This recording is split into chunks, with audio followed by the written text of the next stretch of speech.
Okay then. Well, thank you for the quick room change. That was first time I've had to do that. Always good. So we're going to be having a look at multi-device development. Who here is already building mobile applications? So a few of you. Who's pretty new to building applications? Okay, welcome. Who's been using the VCL forever and a day and is just wondering how on earth they're going to get to FireMonkey and what they're going to do with it? Okay, pretty much everyone. Okay, so this is me. My name's Stephen Ball. I'm one of the product evangelists team at Embarcadero. I'm also the product manager for Interbase, which is kind of very, very cool, working with that kind of technology. As Pavel mentioned, kind of the stuff that we've been doing to change views and so on. I haven't got much in terms of what I'm going to show today up on my blog, but I might try and put out onto my Twitter a little bit later some links to some bits that we've done in the past. We ran a couple of years ago, so it was on kind of like Delphi, like an XE4 kind of time, a season called Summer School, where we did kind of 6 lessons, 2 a week, which are about an hour long. I think they should still be up at streaming.embarcadero.com. So I'll need to check the link, and I'll put a link out to those. But some of the stuff that we're going to have a look at, I've kind of gone a little bit further and more in depth with as well, the time we have to stay on those. Yeah, always useful to kind of have a look through my blog. If there's anybody who wants to connect with me, then just feel free to drop me an email. So we're going to I'm going to get through the slides as quick as we can. There's a few new bits around the new version, but as most of you really haven't looked into FireMonkey yet, or what the differences are between it and the VCL, we'll spend most of our time kind of having a play around the different things that you can do there. There's some great capabilities. You know, FireMonkey's really been evolving and developing as a framework, and you know, every edition that's coming out is taking steps forward and further and forward. And one of the best forms of flattery really is when people start copying you, you know, people like Xamarin, which is just being purchased by Microsoft, with their kind of Plunk implication really. Have started trying to do kind of Xamarin Forms, which are very much trying to copy what FireMonkey does, because they understand that having a single code base with the UI element really can do some very clever stuff now. So we'll have a look at some of the things as we go through, some tips and the kind of things to look out for that make your life easy. So in terms of why mobile development, now I'm hoping most of you know that. That's why you sat in this room. There are more connected devices to the internet today. In fact, from like 18 months, 2 years ago, connected devices that are not hardwired to the internet. Mobile phones, you know, I remember talking about 18 months ago about how Android had hit 1 billion devices registered. You know, this is by far the biggest marketplace out there today for deployment on. And most people, who hasn't got a smartphone? One person in an entire room. You would have got that answer 5 years ago. You know, it's actually quite interesting going around the world and seeing which different types of phones people are using. Still quite a lot of people using BlackBerry down in South Africa, but even that has been progressively like plummeting compared to the hands that are getting up for everybody using Android. So who's got an Android phone, an Android-based phone? Who's got an iOS-based phone? Okay, sales guys, these are the ones with the money. Who's using a Windows mobile? Who's sorry they chose Windows mobile? Okay. Yeah, some interesting news I saw last night about how Microsoft have actually are making a huge chunk of their mobile division surplus to requirements, and they've emphasised that they're not focusing their priority on Windows Mobile, which is quite interesting because there's a whole load of stuff that they are focusing on, which is why originally with Nokia they did this kind of Windows skin on Android as a test really. and they're very much focusing on the back-end services, because the back-end services that feed out to mobile, and this is where your existing code is very, very valuable. Being able to feed that back out to mobile, so watch the replays for the enterprise session that's running now, can really be a big revenue generator. That's why a lot of stuff is going on the back-end space. So what we're kind of focusing on really now is about taking one set of code and getting out to Windows, Mac, iOS and Android, and getting that user experience running across all the places. Now, in the IDE, where you normally kind of been playing with your units of code for years in the project manager, just above here now, we've got target platforms.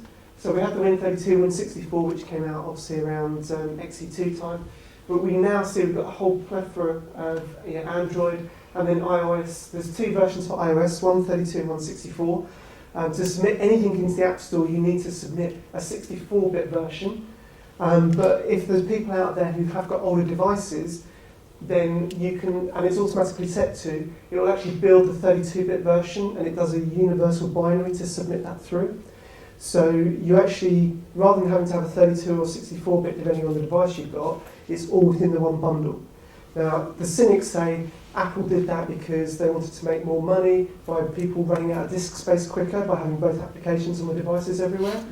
I actually kind of quite understand it from a simplistic point, being able to say, right, it's just all in there, off you go. And honestly, the size of the applications compared to the disk space on the new devices, it doesn't really matter.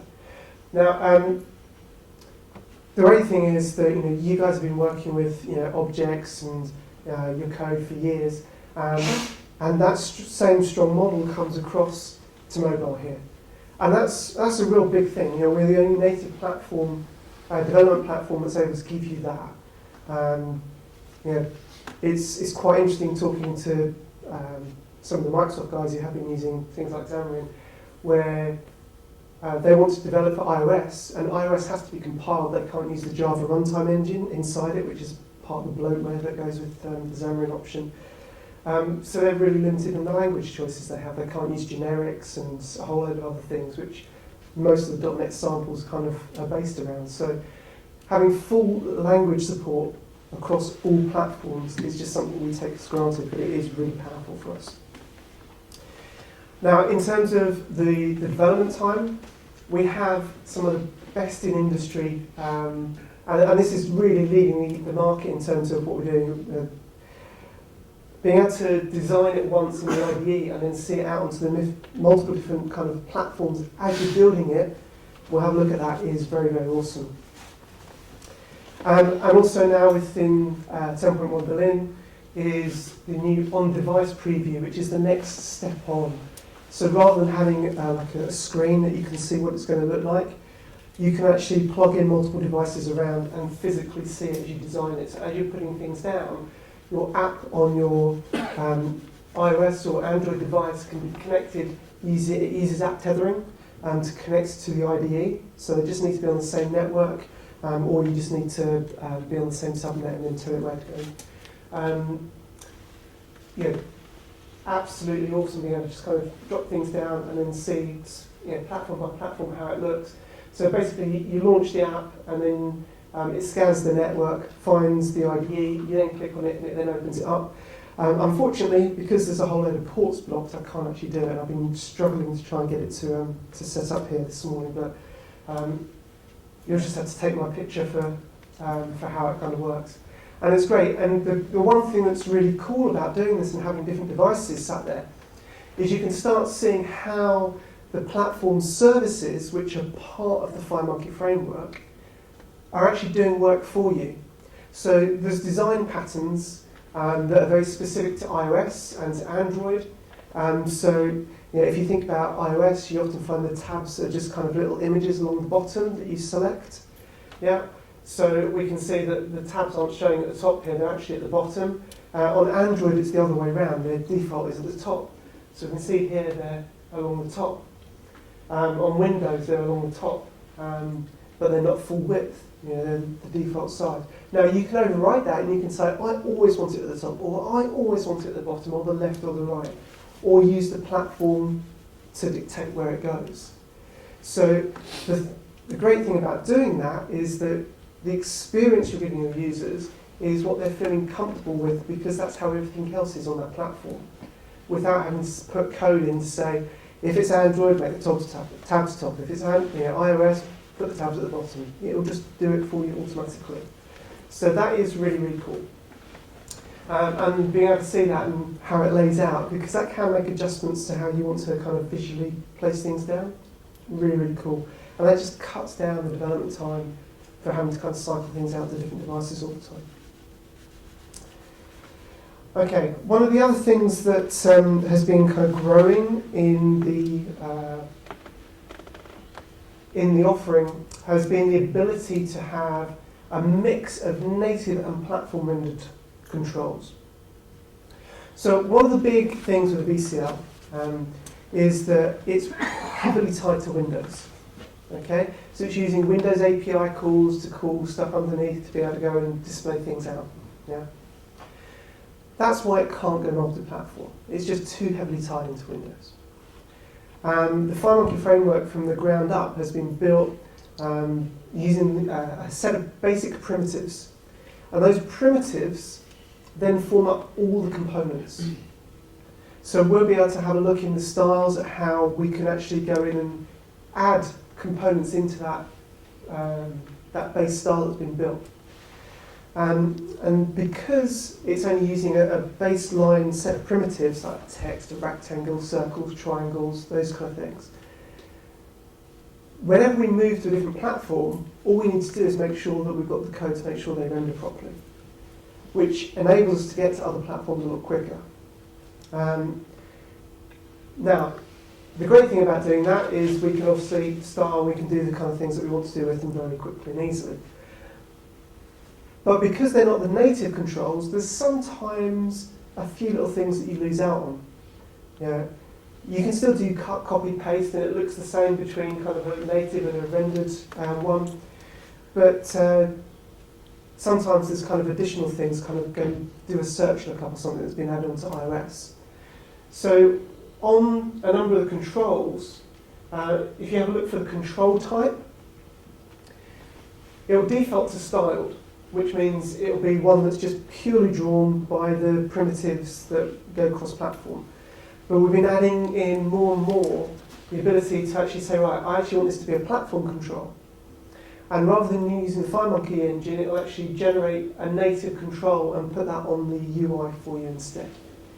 And what that's doing underneath is it's then actually got the, using objects design, it's got the control, and then it's got the rendering element of it, which is a separate sub-item, and then that either pushes it out to the user-drawn stuff or out to the native control. So you still just call it as you want to, and it will then flick through. And what's really cool is at runtime, you can actually switch between this. So one thing that I have found is the calendar control. On iOS, you kind of got this whirly dial thing, which is great if you want to scroll through, but it's really crap if you just want a calendar and you just want to go through the months and see the columns with the days and the years on it. And sometimes that's really what you need. So you can actually flick between the two and let the user work out which one they want to use, if you want to do it. So there's some really kind of great flexibility by having that structure. Okay, I think best thing to do, let's have a quick look, see how much. Let's get in and do some development.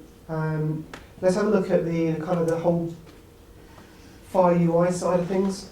As I say, I can't show you the multi-device stuff working on the live preview just because the network here isn't allowing it. But let's get in. So I'm going to go ahead and create a new multi-device application. It's the default one that's at the top now, or you can just go File, New, and choose multi-device application from here. Now what you get presented with here is a set of different options. And I'm just going to use a blank one to start off with. There's either kind of 2D or 3D. I'm not going to focus on the 3D development today. Really, that's a whole different story. I think most of us are interested in what we can do with our business applications and how we can lie controls out in the way that we used to with VCL. So if you're interested in the 3D stuff, there's some skill sprints. If you just put skill sprints into Google, you'll find literally a few hundred videos that have been done from a weekly skill sprints. I'm going to take the blank one. There's also master detail, tab, and tab with navigation, which you can go and have a look at. But we're going to build one up from scratch so we can see how it works. So we're going to do a tab with navigation. So I'm going to put down a tab control here. And I'm just going to add a few pages into here. Now I'm going to go ahead and align this to client. Now the one thing that you'll notice, can you see that okay? I know it's a bit hard to read the text, but I'll talk it through. Instead of having just align left, right, top, bottom, client, or none, you've now got a whole host of different alignment options. So I can align this to top, or I can align it to most top. Okay. Now the difference there is if you've got a whole load of things aligned top and you align one most top, it will jump right to the top of everything you've got aligned top. So if there's something that you want to always maintain at the top, then you can use most top. There's align center. There's vertical center. There's fit left. The whole host of different things. Best is to have a play with those. I'm just going to align this one client for the moment. And let's do the tab with navigation first, and then I'll come back and we'll explore some of the alignment options a bit further. So I'm going to put down a toolbar. Now,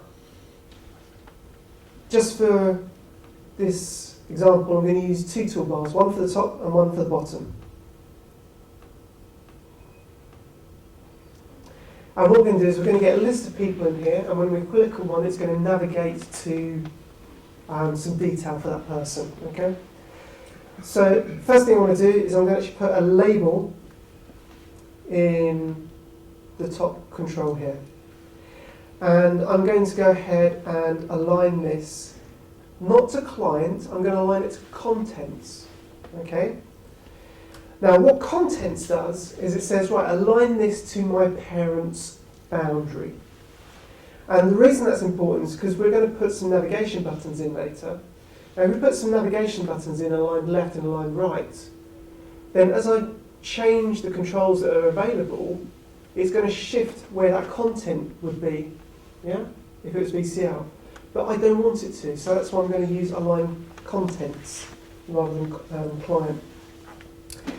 Now this is a styled label, which is great, and I'm actually going to choose, you can see here we have a style lookup property. Now the style lookup property allows us to define how it's going to look. So I'm going to call this a tool label. Now what that does is it allows me to flip through here, and I can see as I switch to iOS, not only the tabs switch to the bottom, but you can see the label has gone bold, which is the style for a toolbar label that's in a, telling you something about where you're at on iOS. So it's really helping just by defining, what style you want it to use. It's a little bit like CSS, I guess, for a website. You're saying, right, for this platform, this is how it should look. Now, there's also text settings. This is a common property that you're going to find across on the board. A load of different alignment options. I'm going to set this to horizontal center, and I can use trimming by character, none, or word. You can set word wraps and stuff like that on a number of controls. Here we are. We've got the word wrap option if I want to have that on or off. And I'm just going to call this my cool app. Okay. So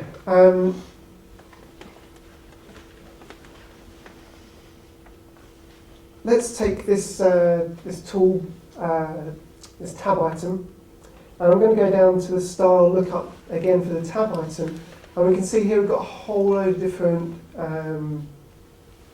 options. So I'm just going to choose one of the default ones, which is kind of a list-looking one, and then one for the photo, which is kind of an individual-looking one. You can load in custom images onto the tabs as well, if you so wish to have a specific image that is just specific to your application. You can go ahead and do that. In fact, I don't really need the third tab, so let's just get rid of that. So back onto my first tab, let's go ahead and put in list view. And I'm going to go ahead and align this to the client. And I'm just going to use some prototype data here. I'm going to use the prototype bind source. I'll explore this a bit later on in the live binding session. So I'm just going to use the Field Explorer to add in some sample. So I'm going to use the contacts ones. That's always kind of useful data. And let's go ahead and bind visually here, and I'm going to keep that in sync, and I'm going to use the item text to be the contact name, and we're going to use the list view here. Now the list view is a really kind of cool control. It has a list view item appearance, which you can easily get to through the structure pane. And here there's a number of different default styles for listing data. So we could have an image list item, which now has put space for an image. And you can see I've now got a list view image item, which I can connect up to my picture. Oh. Try that again. Let's remove that one. There we are. An image isn't a bitmap, quite correct. So I've got my image bitmap, which is being pulled through, which is kind of cool.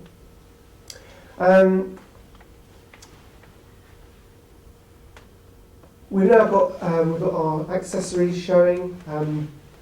Again, I can come in here and I can actually say, right, on the item, do I want to show the accessory? What one I want it to be, if it's a check mark, if it's a detail, or if it's a more. So you can really start kind of ploughing into the different options that you've got here.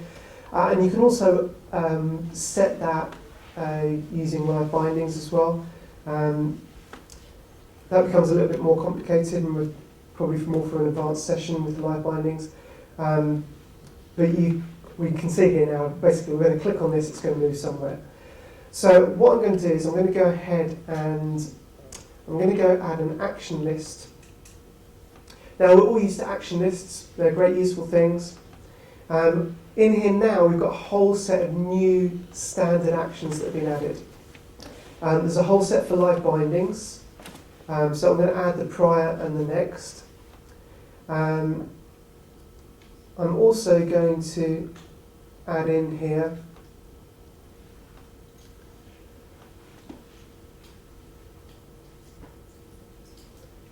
change tab action. Now the change tab action is going to allow me to move between different tabs.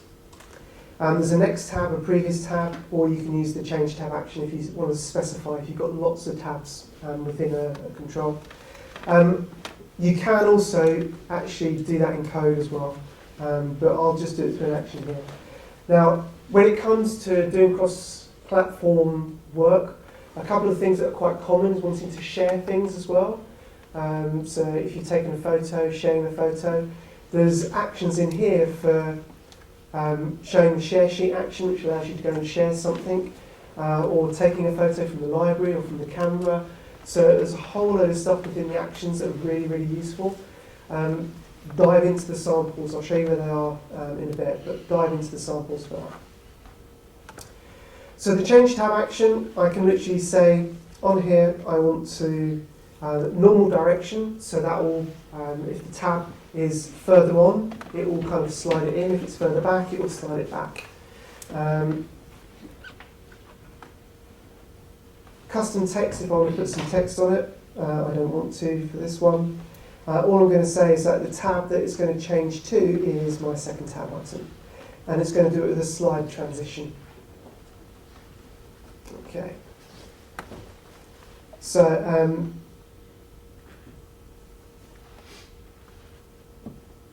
let's go ahead and put a button up here.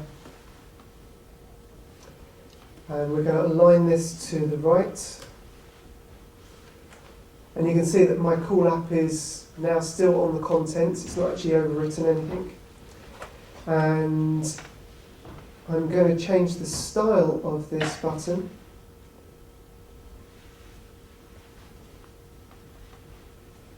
To be an arrow right toolbar button. So that looks good. And I'm going to connect the action to my change tab action. So let's just go ahead and run this locally on Windows first. Okay, I know it's not going to really do anything at the moment. That's cool, that's working.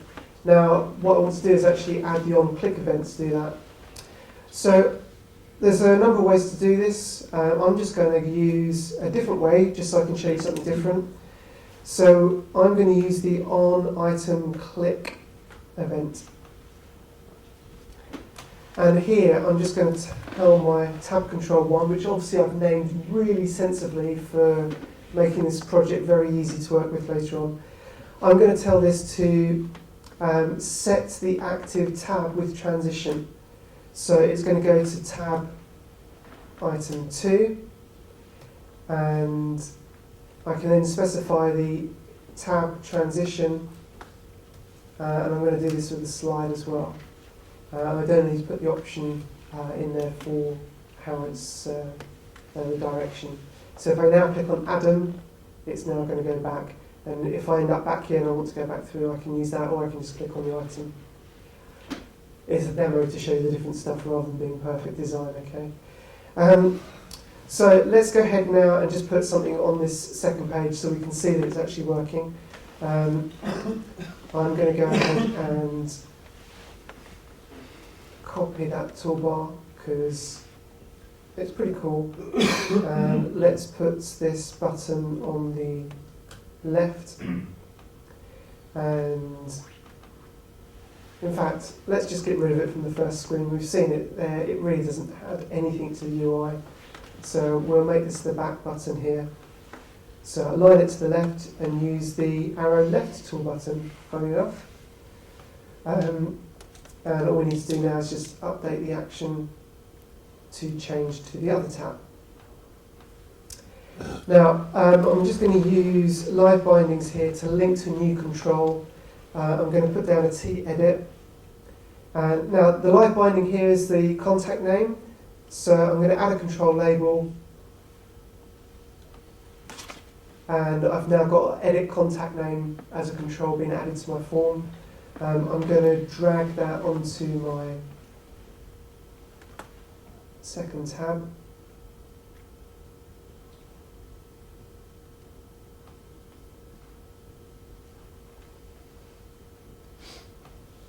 And let's put down an image control.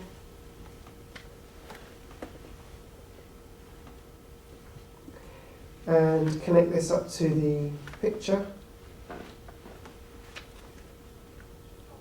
Okay, so we should now be able to see that we're able to navigate between the two.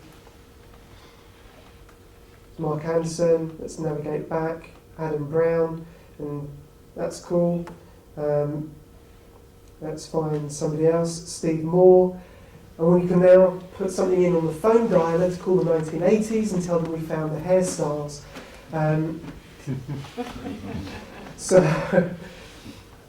But if we go ahead now and let's change this to, it's not Steve Moore, it's now Stephanie Moore, because it's gone under some gender realignment with his pen. We can now see that's automatically updated back here using the live bindings, okay?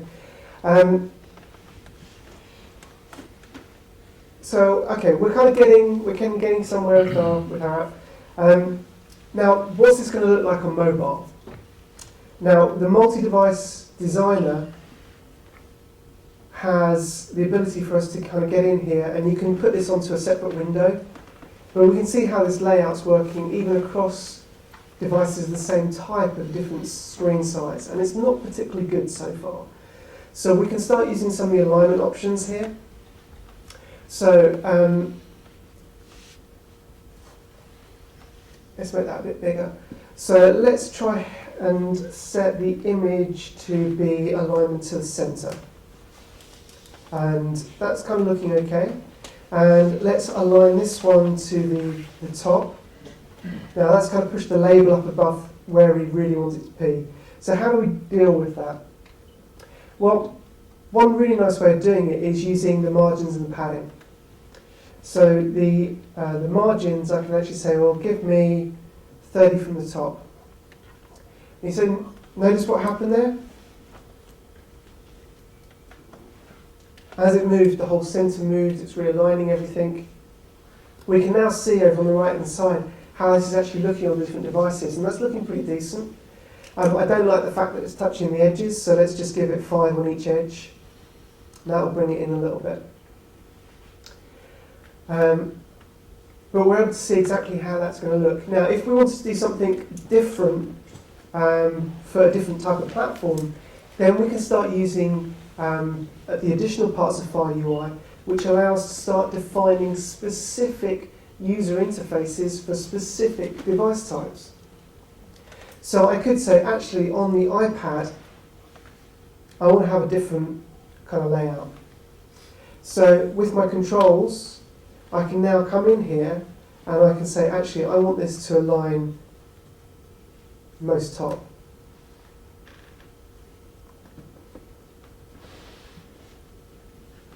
And actually, no, I need to make my toolbar align most top and just align this one to the top. Okay. Now, this would be a bit of a bad design decision. The reason for that,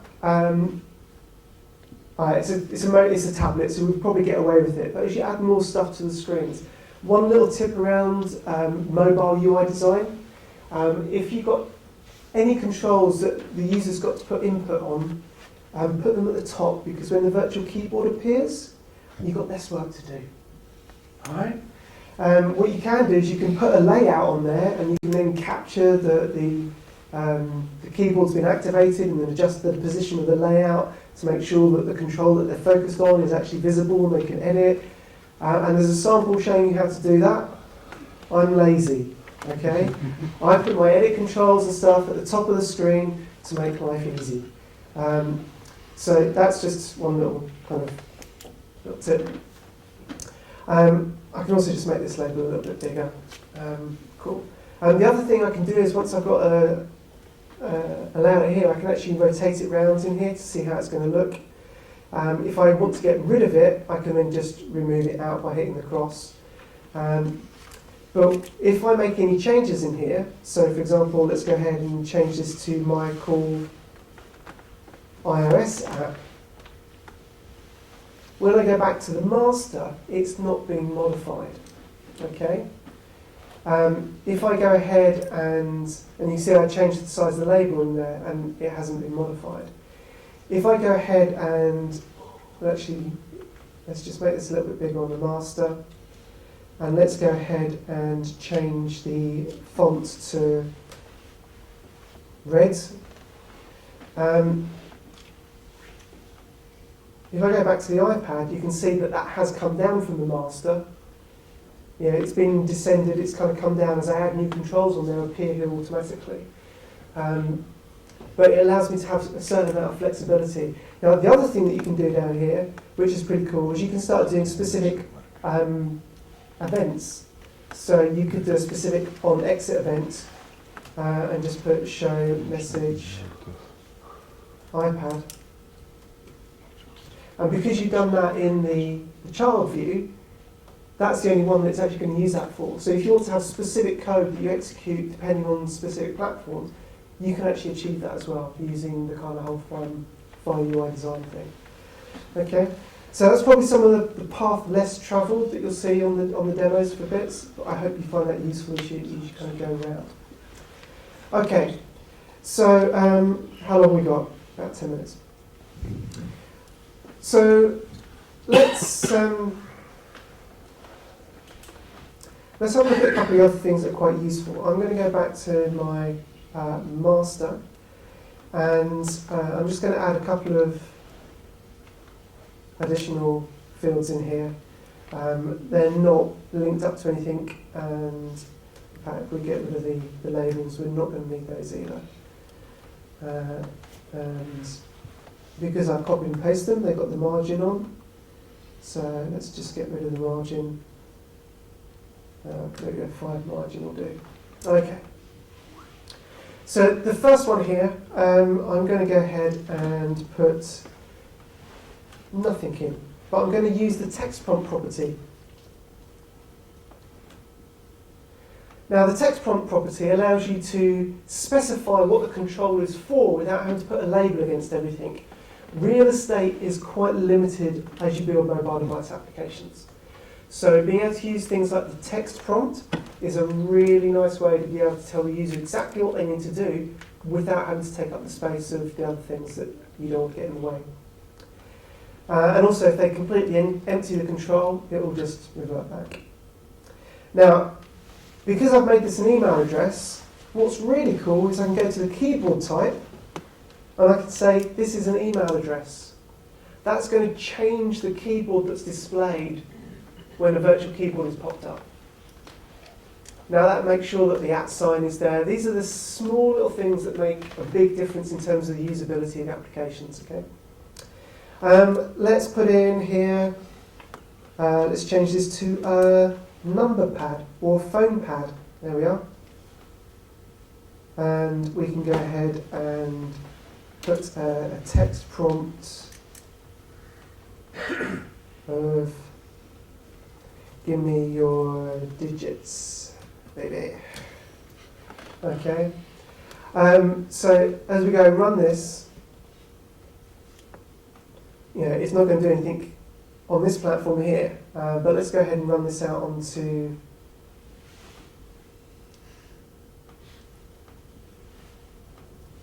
run it out onto iOS. Now I'm just going to run it out onto the simulator. I'm targeting the iPhone, so that's fine.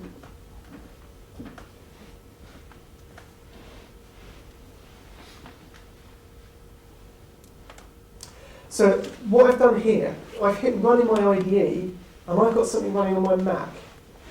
So basically the way this works is there's a program here called PA Server. PA Server is your friend. If you ever want to do any remote debugging of a client, you can install PA Server on their Windows machine, and from the IDE, you can hit run, launch the application on their machine, get them to click on their stuff, and you can then breakpoint and debug their application remotely over a TCP/IP address. Okay? So PA Server, the Windows version, is awesome. But what it does, and this is the way that you can use PA Server to deploy up to remote machines, even like your web server. But I'm using PA Server to remotely deploy to my Mac. And the reason for that is I need to have Mac hardware to be able to legally run a copy of the Mac operating system. As part of the licensing for the Mac software, the OS, is it has to run on Mac hardware, unless you live in Germany. But that's something else. Because they had a challenge in the court, and apparently you can go to Germany, you can buy your Mac, and you can then come home, you can then run your Windows VM, or a VM on Windows with Mac in it legally because you bought it in Germany, but you've got to be physically in Germany to buy it or something, I don't know. It confuses the hell out of me. But all I know is everywhere I go, I have a MacBook, and basically I use PA Server to run back to my Mac. The application is compiled on Windows. We actually use LLVM, we use the same compiler technology that Xcode uses. We compile it on Windows. The files are then deployed via PA Server to the Mac.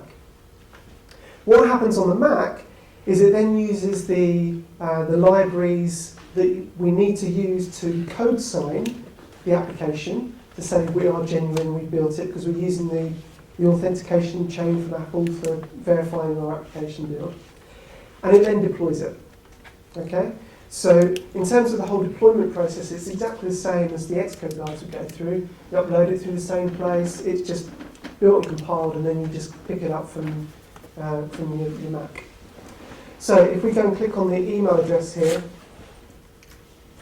Simulator doesn't pop up the keyboard. Alright, let's run it out onto the device. There it will. So iOS device. So I've got my tablet plugged in, and it's not showing up as charging. Oh. There we are. So I'm now going to get my thing pop up. Just refresh my list of devices. So this is now querying PA Server to find out what devices are connected to my Apple hardware. And there it's found my iPad.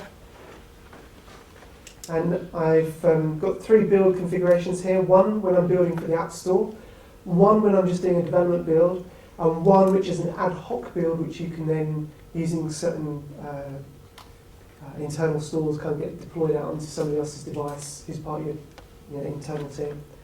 But I tend to just basically use development or application store, the only two I ever use really. Ad hoc is really useful for testing your keychain stuff before you put it into the App Store, if you need to. So I'm just going to go ahead and open this up. Once this is, as this is deploying, actually, let's see if I can just mirror my Mac, my iPad onto my Mac, so you can see what's going on the screen. So that's now deploying, and let's just try and get this to show.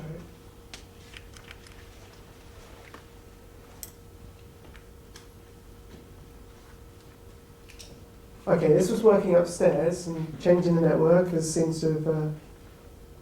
It's saying it's connected, but it's not showing anything. Why is that? Let's just try relaunching. I've got a great program called Reflector, which is really, really useful to mirror devices. So let's just try connecting this again. There we are. So we can now see my device. So give me your digits, baby. It's got the number pad straight at the top there. If I go into the email address, you can see the keyboard's changed automatically. It's got the @ sign. And if it's just the normal contact, then I've just got the normal text characters. So works really, really well. Same thing on Android as well. Yeah. Okay. Now, some of the other things that are kind of new and around, there's a great sample which is kind of a little bit hidden, but if you go on the main page, if you go to Open a Sample Project, go to Object Pascal, because I'm sure most of you are using Object Pascal, mobile snippets, the C++ ones are there as well, but there's a whole stack of things to explore in here. You know, recording audio, using the accelerometers, picking up location, doing notifications, using the share sheet, you know, being able to take a picture and share it, you know, via email, Facebook, Twitter, all that kind of stuff.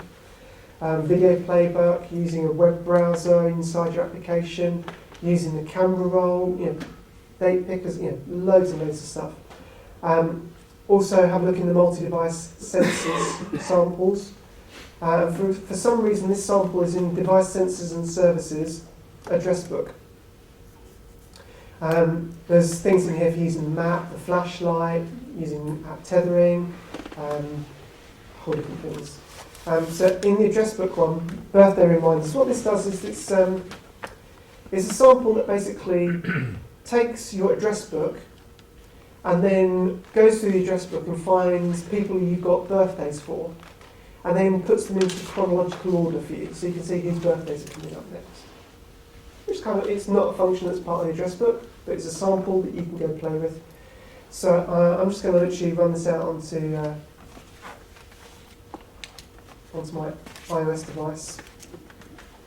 And it works on iOS and on Android, using a common component. Now, one of the big differences, I'm going to see if I can catch that in time, hopefully.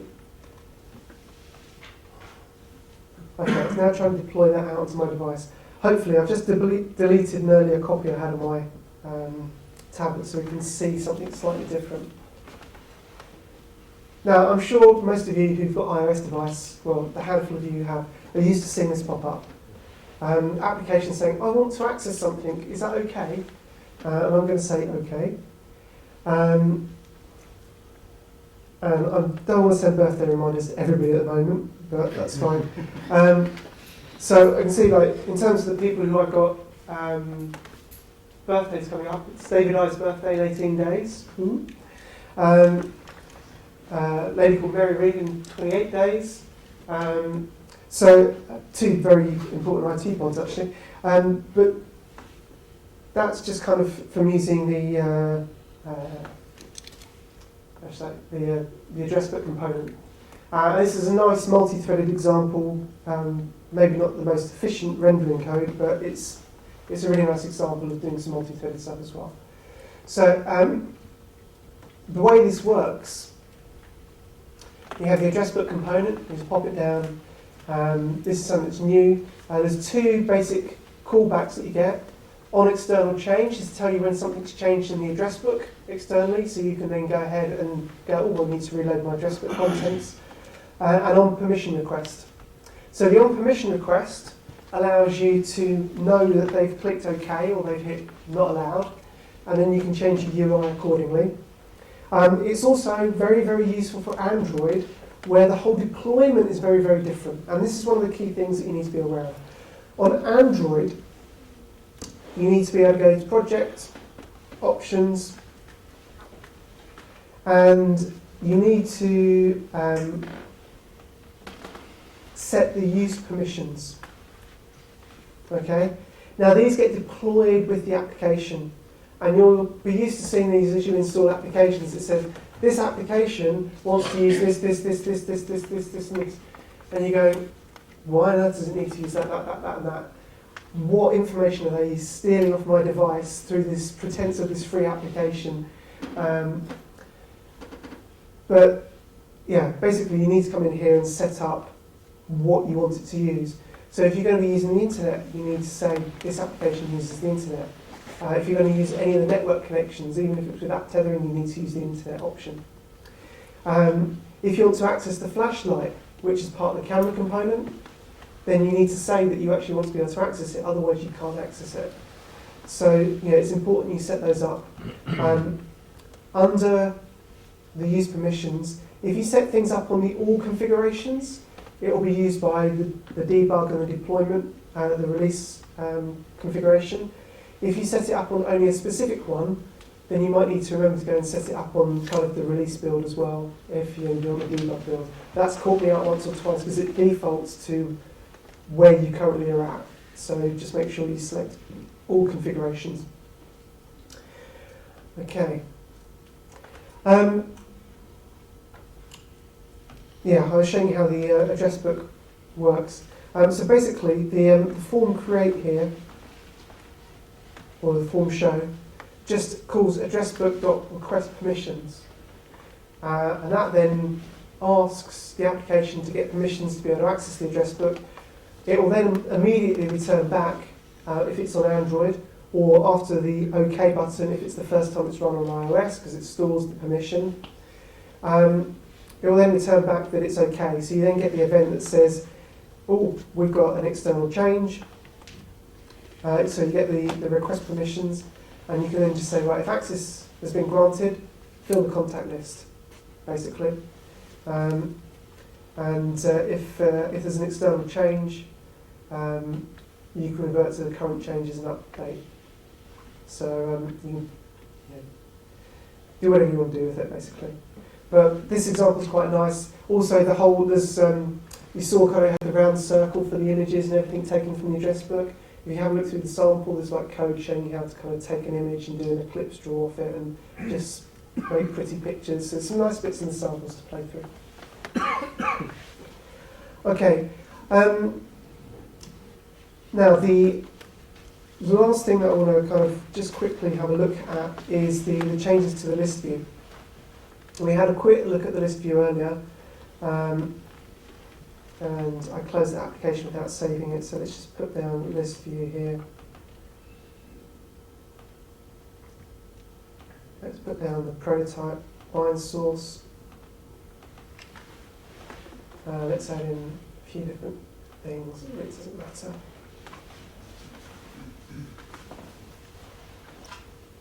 Let's just find a couple of bits here. Okay, so what we can do now is we can actually go in and we can edit design mode. Sorry, we can toggle edit mode, but we can toggle design mode as well. And what toggle design mode does is it brings us into an area where we can actually start changing how these are laid out quite visually. We've also got, and it works really, really well, if you choose the item appearance and go to dynamic appearance, what you can do with the item now is you can now come and add new. So I can add a new text object in here, and I can select the second text object, and I can say let's put that vertical aligned to the bottom, the trailing, and I can now link that across as well. So in fact, we're going to be using text 2 and text 1. Okay. So if I come out of design mode now, you can see that I've now got a custom designed control. And this is kind of cool, being able to go into the design mode and being able to see how you're going to lay an item out, adding the different items in. Let's go to the item again and add in a new image object. And let's put the let's just leave it in the middle and combine that up. And we're going to see that we've got a really useful user interface design. But that's the whole point. It's like, I can say, let's move this, and I can do a placement offset. I can say, instead of doing stretch with aspect, let's just let's do that. Let's just make it trailing. It's because it's fully aligned to the client. That's what it is.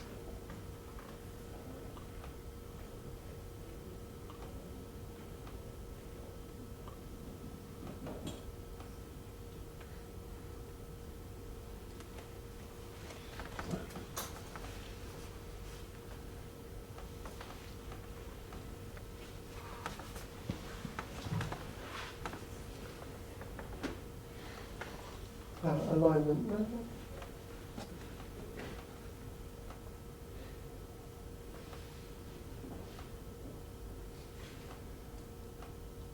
I'm sure I'm making it smaller here. No, where have I got it wrong? There's something, wrong property I'm missing somewhere.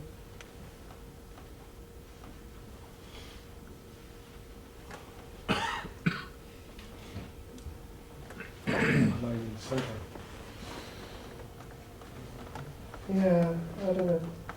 I need to have a play. There's I got to click on the item. It was back an item. So there's the appearance options in here. So that's where it's set. So width, I can just make this 50. Yeah. Now we can see that we're actually getting a proper sized image, which I now need to click back on here and then set the scaling accordingly. Near's there somewhere. So yeah, you've got the two parts. You've got the layout and the size part, and then some of the more specialised parts on it. It's just slightly split. But if I now go back, I can now see that I've got my design set up. And you can add buttons, you can add additional images. You can really build up your list view items quite nicely.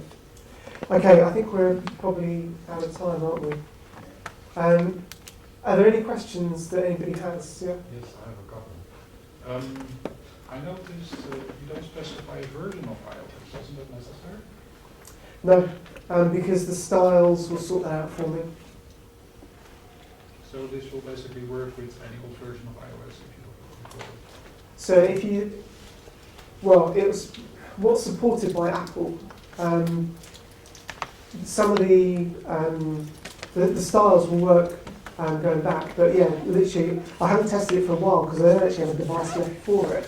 But one of the older versions of iOS had that kind of blue colouring on it, and certainly at the time when I was running between the two different platforms, it looked correct for the appropriate platform version of iOS.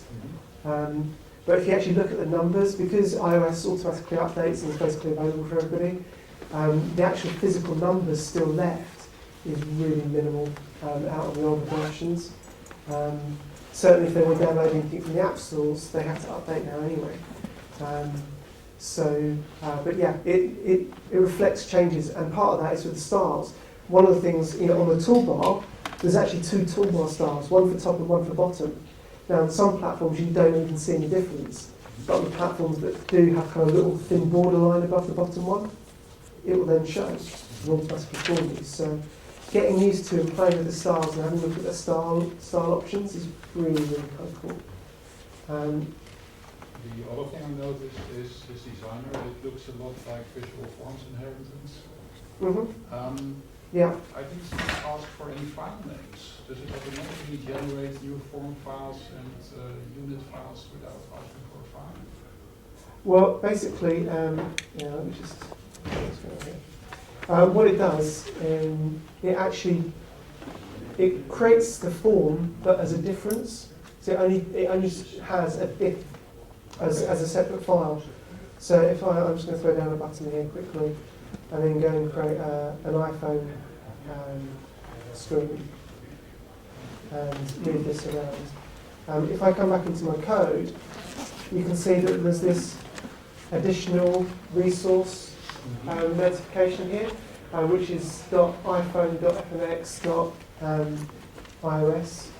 And as you build those additional ones, you then end up with different files that then reflect those. So if you ever get any error off that, you just need to delete those. Unless I'm mistaken, I saw that it was possible to even put in a specific event code for specific devices. Yes, but that code will be compiled across all devices. So it's all in the same form. Yeah. So if you are putting kind of JNI calls, you'll need to if-def it out to if-def it for iOS only.